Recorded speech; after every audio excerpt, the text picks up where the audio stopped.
تعال اقول لك على واحد باع الهوا في ازايز بجد والناس اشترت منه وكسب ملايين. اسمع الحكايه عشان ده بجد مش هزار.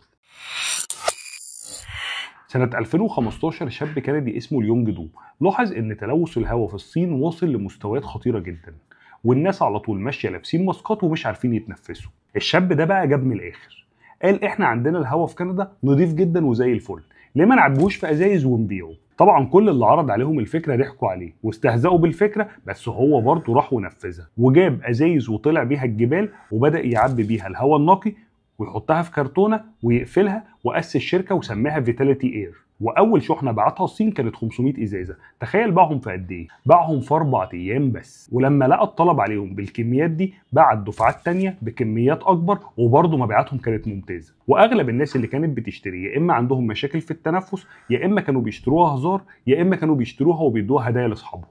وبدأ الدكاتره كمان تنصح المرضى بتوعهم باستخدامها. الازازه كانت ب $20، يعني حرفيا اغلى من ازازه الميه وازازه البنزين. وبعد كده اليونج بدا يتوسع ودخل اسواق جديده زي الهند وكوريا والامارات. تخيل بقى ان اليونج بقى بيصدر الهواء لناس عمرهم ما تخيلوا ان يجي عليهم يوم ويشتروا النفس وهو قاعد بيشمه ببلاش في كندا.